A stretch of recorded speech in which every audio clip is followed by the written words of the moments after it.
tribunal accorde la parole à l'accusation pour articuler ses griefs.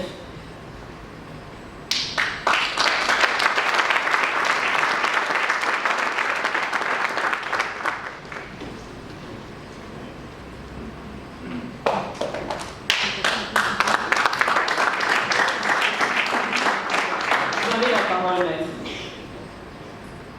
Non. Un homme, ça s'empêche. Voilà ce que c'est un homme. Ou sinon, Madame la Présidente, Monsieur le juge du tribunal de l'histoire,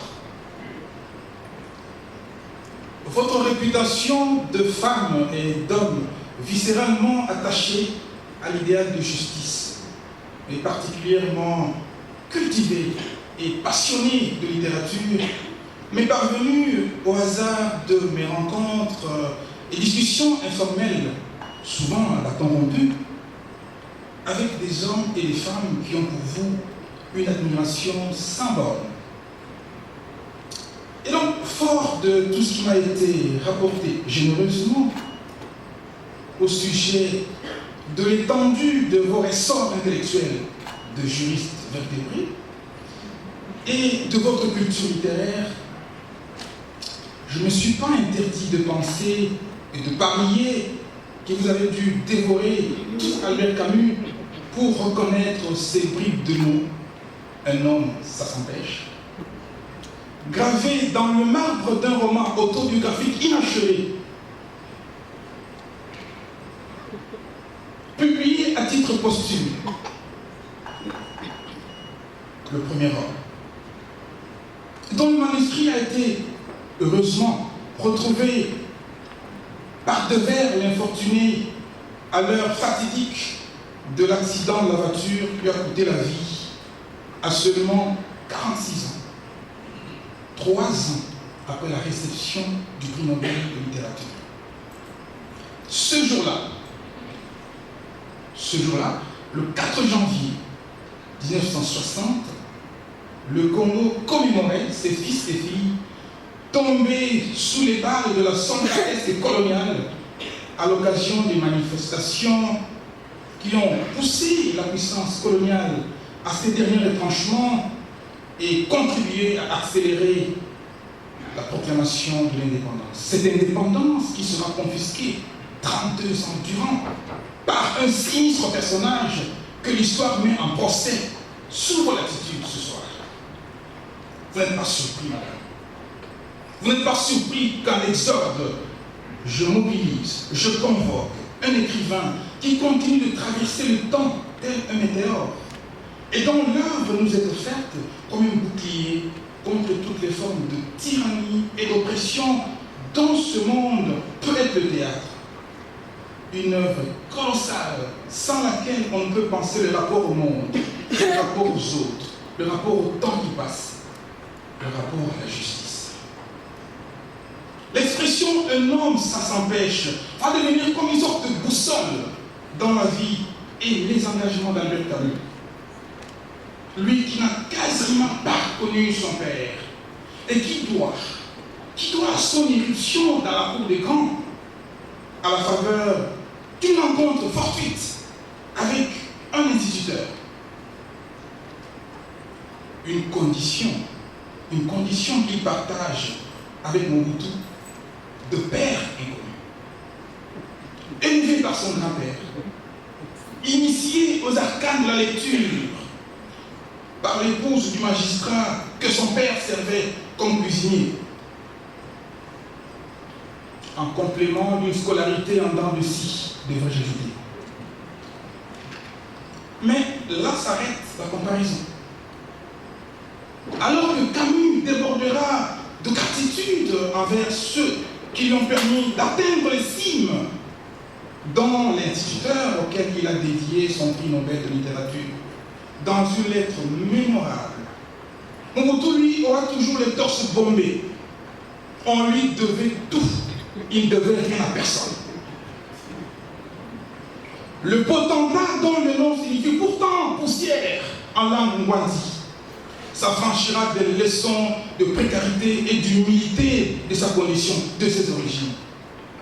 en témoigne déjà ce post-nom interminable et imprononçable qu'il a greffé à son patronyme, Seko, Kukungwendo, Wazabanga, le guerrier qui va de victoire en victoire sans que personne ne l'arrête.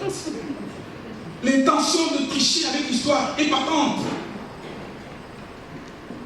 Alors que Camus, par fidélité à son histoire, par fidélité à ce père, dont il n'a conservé pour seul souvenir que ces bribes de mots, un homme, ça s'empêche. Il va en guerre. Il va en guerre avec les armes de la littérature contre l'asservissement de l'homme par l'homme, au point d'assumer un bras de fer intellectuel avec ses meilleurs amis, dont Jean-Paul Sartre, auquel il reproche sa sympathie et sa complaisance envers certains régimes totalitaires d'allégeance communiste. Sans péché l'inhumain. Sans péché l'inhumain traversera toute l'œuvre et les combats de Camus comme une lame de fond. Il écrit contre le nazisme, il écrit contre le fascisme, contre les dictatures sanguinaires qui endeuillent le monde, contre toutes les expressions de gouvernement des hommes qui ne s'empêchent pas. Madame la Présidente, Messieurs les tribunaux de l'histoire, un homme, ça s'empêche. L'histoire vous appelle ce soir à juger un individu qui ne sait pas empêcher. Qui ne sait pas empêcher de commettre l'inhumain. Un individu qui n'était pas un homme. Ce n'est pas de moi. C'est le témoignage, le jugement plutôt, jugement péremptoire de son grand-père. Jugement qui s'est révélé terriblement juste au cours de sa vie publique. Souvenez-vous de la biographie illustrée que le dictateur a fait diffuser massivement à travers tout le pays à l'apogée de son règne. À cette époque, l'avocat de la défense n'était pas encore né. Et je doute qu'il fût même un projet de ces géniteurs. Mais vous et moi, Madame la Présidente, vous et moi avons eu le vertige enfantin de plonger nos yeux dans cette paperasse. Nous avons lu cette bande dessinée, vous et moi, qui égrène ces prétendus exploits guerriers, intuition politique, vertu morale, et j'en passe. Nous avons lu qu'à 10 ans, le petit Joseph Désiré marchait un jour au cœur de la forêt en compagnie de son grand-père. Surgit un léopard, prêt à l'attaque. Pris d'effroi, l'enfant se réfugie dans les bras de l'aïeul qui crie: tu n'es pas un homme, ce n'est pas de moi, c'est son grand-père, tu n'es pas un homme.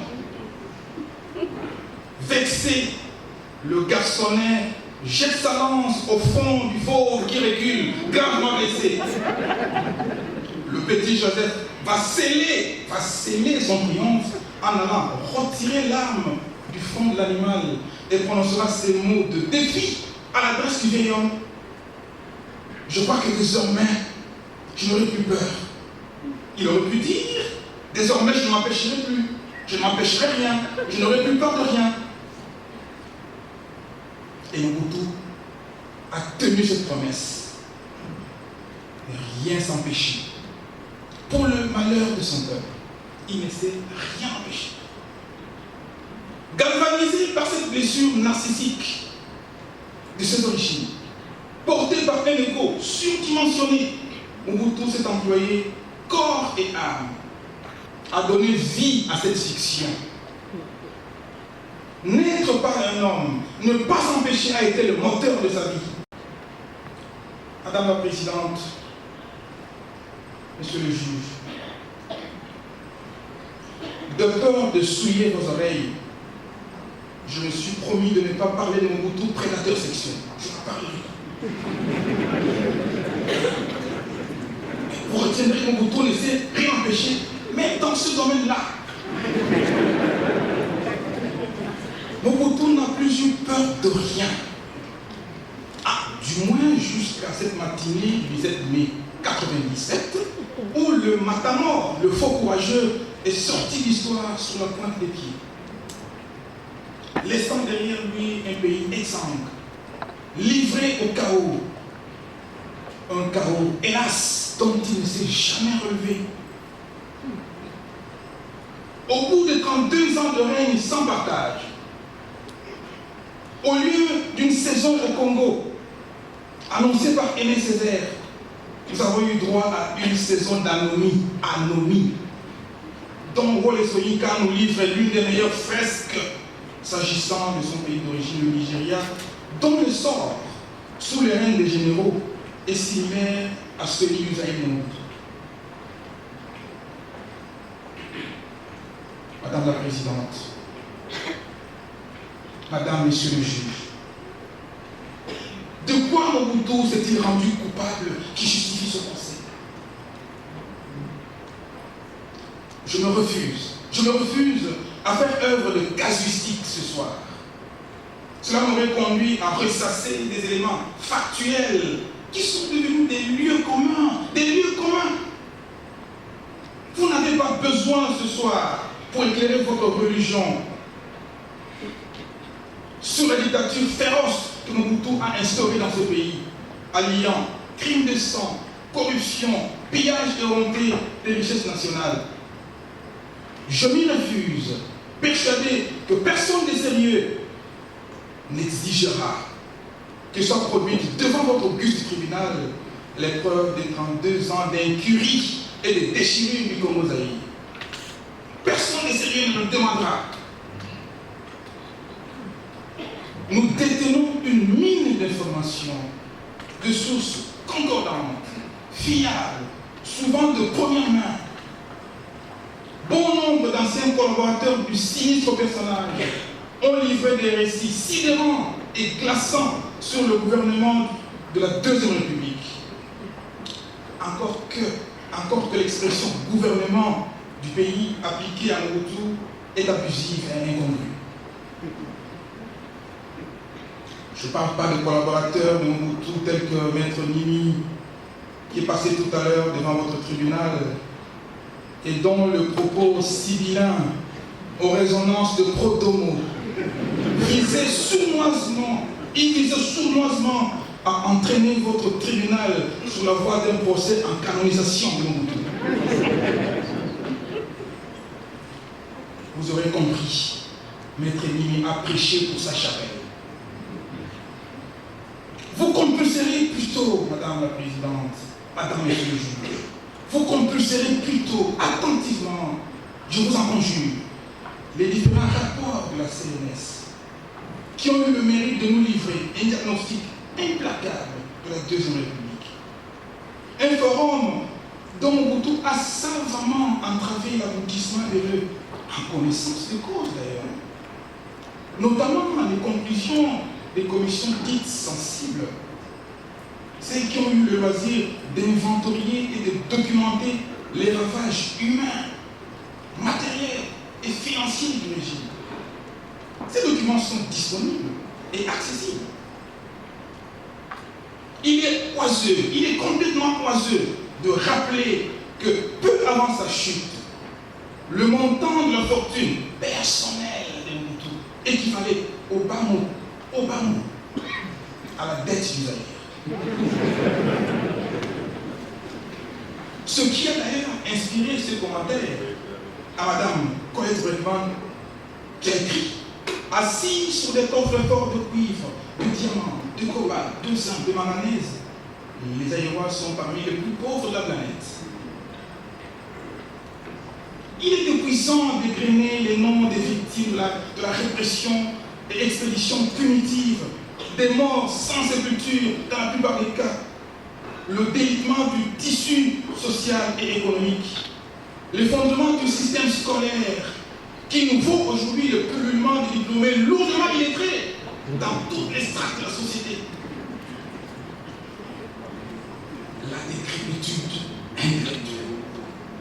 La décrépitude intellectuelle de ce peuple est telle que j'ai pu entendre les gens moquer le projet de cette soirée culturelle. Ils voyant un projet vil qui voulez-vous qui répondre de cela? La vie de l'esprit, la vie des idées, les expressions symboliques, artistiques, ce peuple en a été détourné depuis l'avènement de Mobutu au pouvoir, mobilisé comme il a été 3 décennies durant, par les chants et les trémoussements frénétiques à la gloire du guide éclairé. Cela laisse des stigmates et des stigmates durables, Madame la Présidente, Madame et Monsieur le tribunal de l'histoire. J'en veux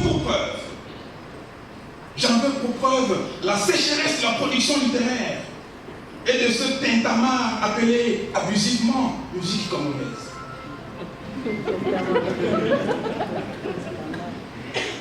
Alors que des pays comme le Sénégal, la Côte d'Ivoire, le Cameroun, pour ne citer que ceux-là, ont vu émerger des écrivains de talent, ont vu naître des œuvres littéraires qui comptent dans la littérature africaine et mondiale.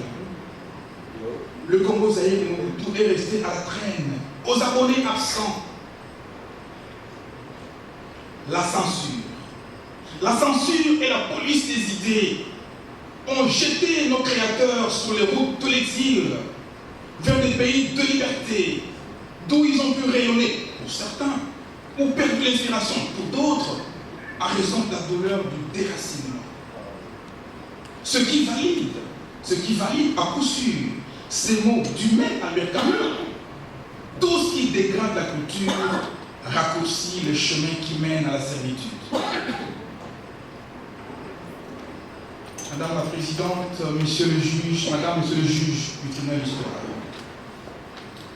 je me présente devant votre tribunal rempli d'humilité.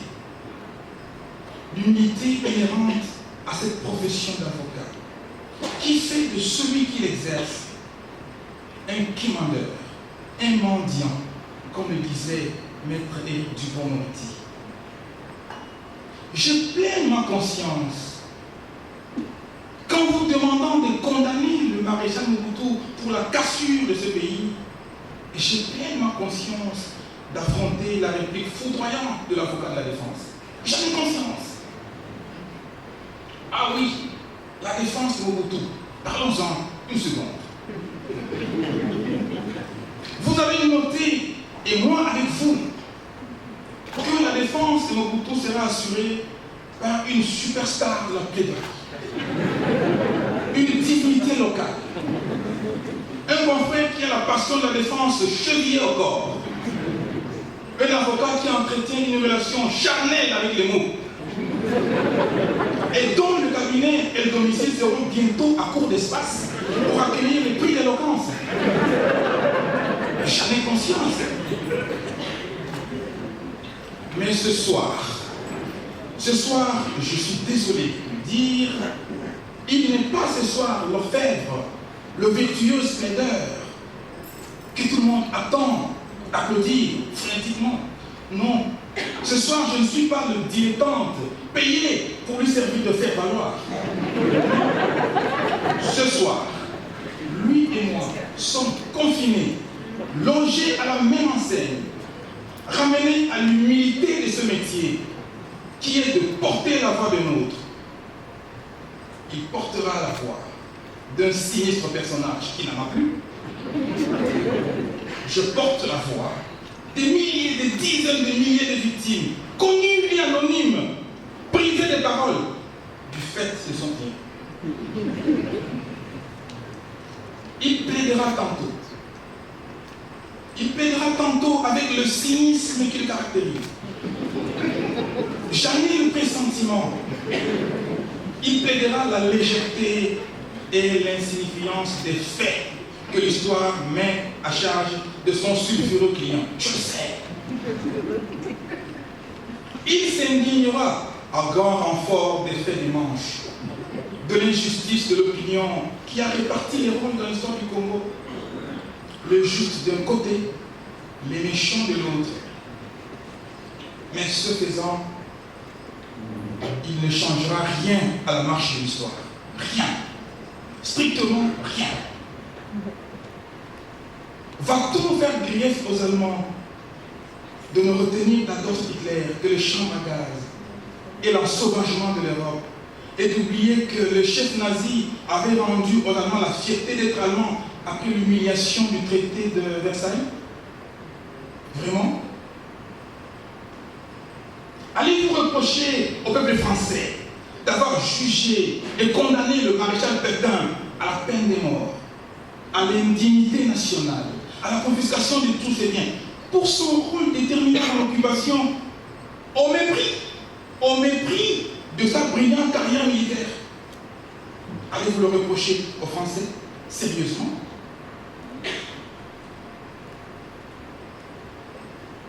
J'ai entendu il y a un instant un témoignage indécent sur le rôle du peuple zaïrois dans la fabrication de Mobutu dictateur, prenant appui sur le discours de la servitude d'Étienne Laboétie.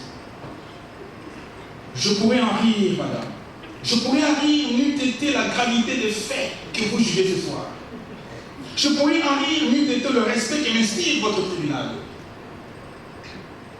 Madame, nous lirons plutôt, s'il vous plaît, vous lirez plutôt les origines du totalitarisme d'Hannah Arendt pour réaliser qu'aucun peuple n'est armé face à la naissance d'un monstre en son sein.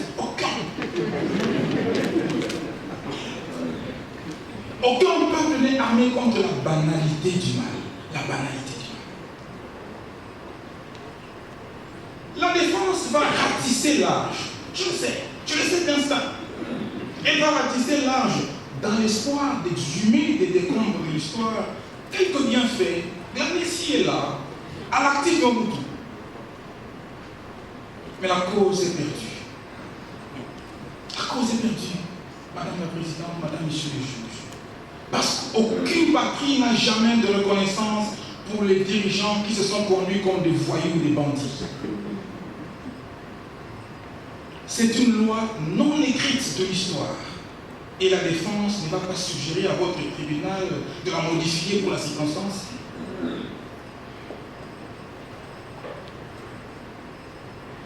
La deuxième république de Mobutu a été ni moins ni plus une prise d'otage. C'est une prise d'otage. C'est indécent et cynique de reprocher aux étages de se retrouver sur le chemin d'un fou furieux. C'est indécent et cynique. Cela revient à retirer aux victimes leur douleur en alléguant qu'elles auraient participé à leur destruction.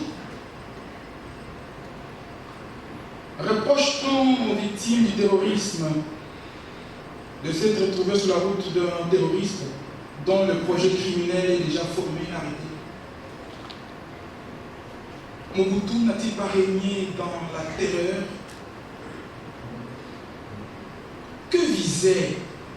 Que visaient ces condamnations à la potence qu'il faisait exécuter sur la place publique? N'était-ce pas là, madame, du terrorisme de l'État? Il faut n'avoir pas vécu dans sa chair la barbarie de cette république de Mobutu pour se permettre des arguties de ce genre. Mais vous, madame la présidente, j'en viens vers vous, madame. Vous savez de quoi il retourne quand on parle de la deuxième république? Tout ce que dira l'avocat de la défense, il le tire de quelques bouquins qui ornent sa pauvre bibliothèque. Mais vous et moi avons vécu la dictature dans notre chair. Dans notre chair. Pendant que lui, à l'époque, petit garnement chahiteur, innocent, imberbe, courait dans les rues de Likassi, de Kemena, de Kalemi, encore, couvert de poussière, tapant dans le ballon, habillé en petit caleçon.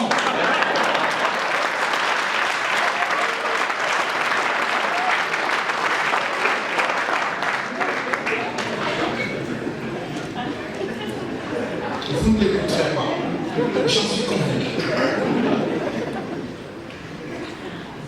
La défense, je le sais également, la défense va plaider la complexité de la géopolitique du temps de Mobutu. La défense va tenter de faire de Mobutu le jouet des enjeux internationaux. Par cet argument spécieux et fallacieux, elle tentera de vous faire occulter le rôle rempli par Mobutu librement, de main de maître, en Afrique et dans la région des Grands Lacs. Ce rôle qui a fait de lui, Mobutu, et non pas son pays, à proprement parler, un sujet actif et incontournable de relations internationales. Non pas un acteur passif, livré au jeu de puissance, le couteau sous la gorge en permanence. Non, madame, vous n'accepterez pas cette lecture de l'histoire de ce pays. Vous la rejetterez. Elle est biaisée, elle est tronquée. Que n'a-t-on vu des acteurs politiques occidentaux courir après Mobutu pour lui arracher un soutien politique, diplomatique ou financier qu'il pouvait accorder ou refuser sans aucune conséquence, comme il l'a fait durant la quasi-totalité de son règne.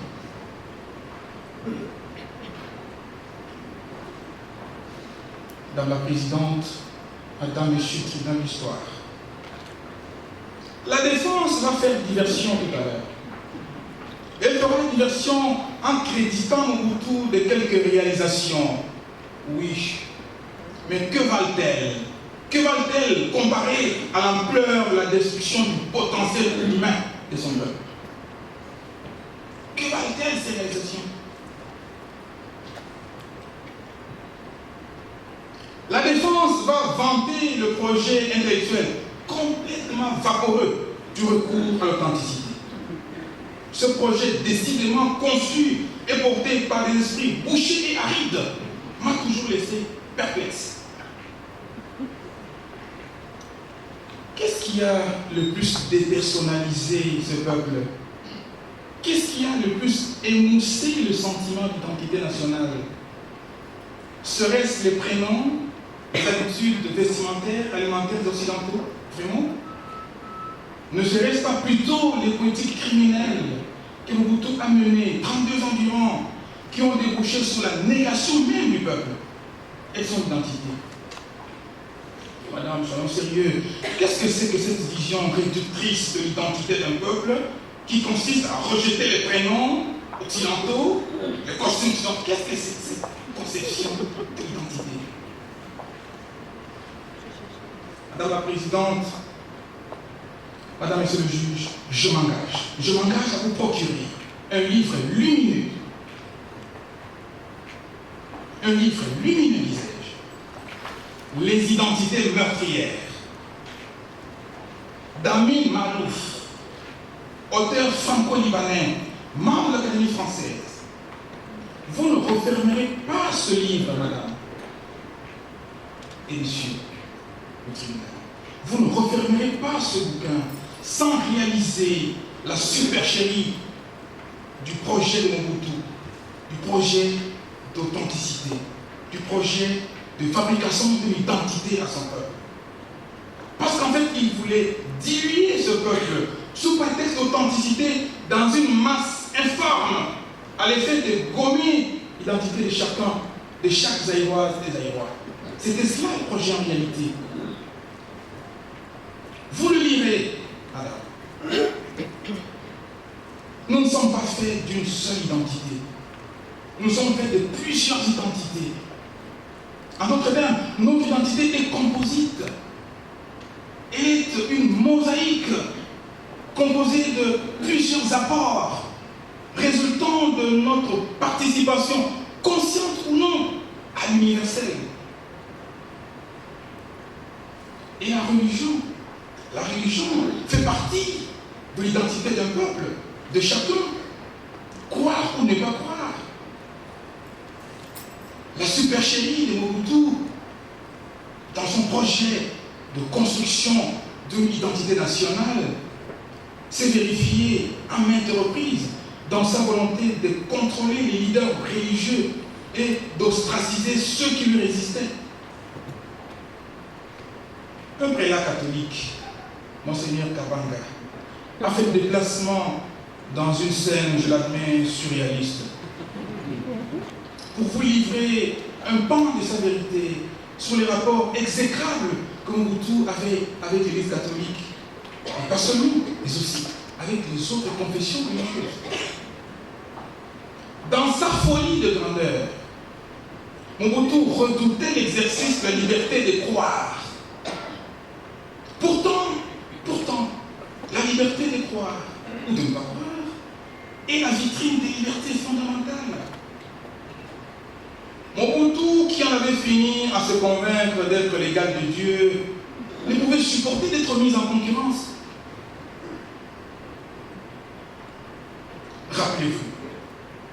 Rappelez-vous ces spots annonciateurs du journal télévisé sur la chaîne publique.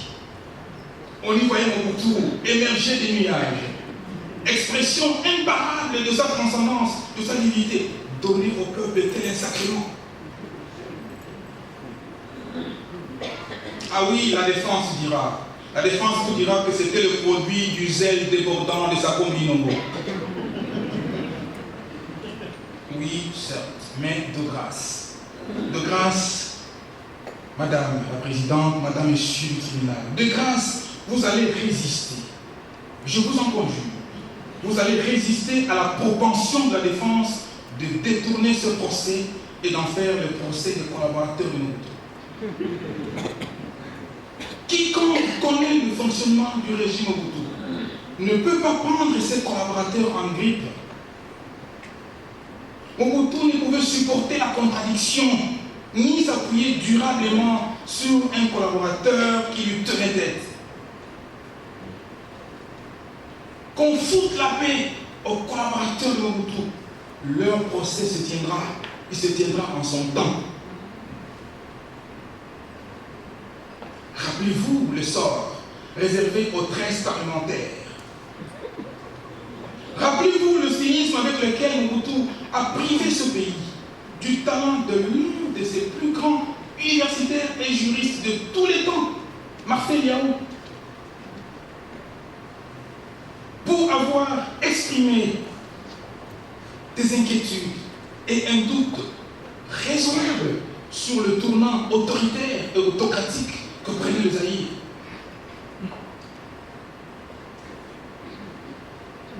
Dans ses mémoires publiées récemment, La passion de l'État, Léon Kembouatondo raconte les circonstances de l'effacement de Yahou de la scène politique et intellectuelle. Je vous en recommande la lecture, quoique ce livre me semble dépourvu de qualité littéraire. Son auteur pouvait faire mieux, il en a les ressorts intellectuels. Madame et Monsieur le tribunal d'histoire, je m'en voudrais de ne pas soupçonner la défense d'embrayer dans le vide tout à l'heure, en mobilisant à l'actif Mobutu la conception et la mise en œuvre du projet de zaïrianisation. Parce qu'en fait de zaïrianisation, Mobutu a pris aux riches pour donner aux pauvres. Il a pris aux blancs pour donner aux noirs. Il a pris aux étrangers pour donner aux autochtones. Par conséquent, il a arraché des mains d'expatriés des entreprises prospères pour les confier à des fils du pays qui n'avaient aucune notion de gestion d'entreprise. Aucune. Oui, il a fait dans les meilleures intentions. Oui, mais l'enfer est pas fait des bonnes intentions. Parce qu'on sait ce qui est advenu à cette entreprise. Madame, je me suis promis de ne pas rire à gorge déployée. Le moment est solennel et unique pour me le permettre. Zaïrianisation. Zaïrianisons, disait-il. Et cela a été mené par amour pour son peuple. Ce peuple qui ne pouvait souffrir plus longtemps après l'indépendance, la domination économique d'un grappin d'étrangers sur sa propre terre. Voilà ce qui nous a été vendu comme du vent. Mobutu l'a fait pour permettre à l'État de prendre en main l'économie nationale. Par amour pour son peuple. Et oui, Mobutu a tellement aimé ce pays, tellement aimé son peuple, qu'il a placé ses avoirs dans les banques étrangères. Où ils ont généré des profits faramineux et créé des perspectives d'emploi au profit étranger. Pendant que son peuple croupissait, ce peuple étant aimé, croupissait dans une misère indescriptible. Et cela dure encore. Cela dure toujours parce qu'on ne revient pas. On ne revient pas de 32 ans de voyage au cœur des ténèbres en un claquement des doigts. On ne revient pas de 32 ans d'horreur pour emprunter les mots de Joseph Conrad dans un roman éponyme au cœur des ténèbres. On n'en revient pas en un clic. Le voyage au bout de la nuit de ce pays se poursuit toujours. Parce que pour reconstruire un pays endormi 32 ans durant sous l'effet des stupéfiants du bouddhisme, cela passe par la réparation de l'humain dans une sorte de catharsis collective. Je n'entends nullement exonérer les successeurs de Mobutu de leur responsabilité dans la permanence de la déliquescence de l'État. Que cela soit acté. Leur procès à eux se tiendra un jour. J'en suis absolument sûr et certain.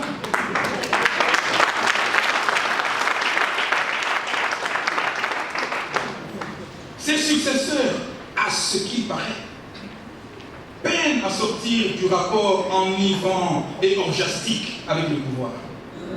Voilà pourquoi, Madame la Présidente, Madame Monsieur le Juge, vous serez impitoyable au moment du délibéré.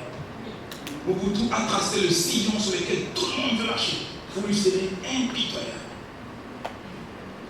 Vous lui accorderez le bénéfice d'aucune circonstance atténuante, de quelque nature que ce soit. Vous condamnerez les restes de Mobutu à l'errance. Vous condamnerez sa dépouille mortelle à reposer loin, bien loin de la terre qu'il a souillée.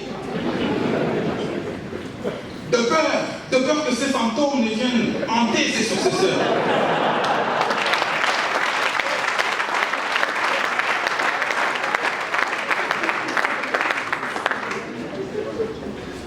Madame la Présidente, Madame, Monsieur le Juge du tribunal d'histoire, pour être précis,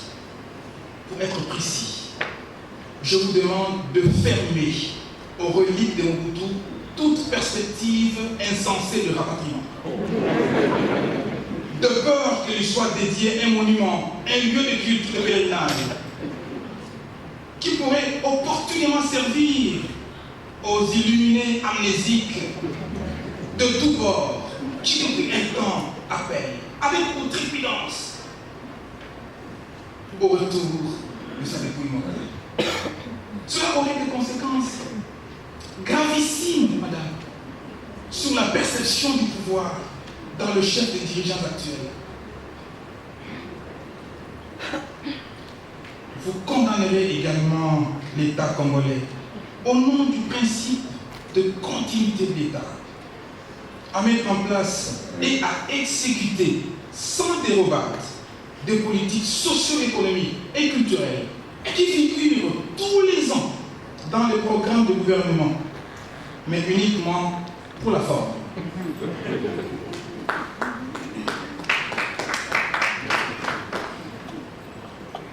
Dans le sens de l'empire. Mais puisque je suis très attaché au respect absolu des droits de la défense, bien qu'il m'en coûte que Mobutu en bénéficie, je vous prie de prêter une oreille distraite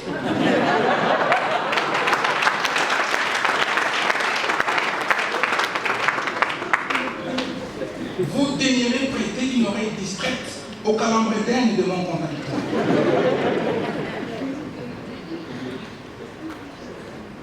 Un avocat très brillant, mais dont j'ai oublié de faire acter que c'est un avocat d'affaires.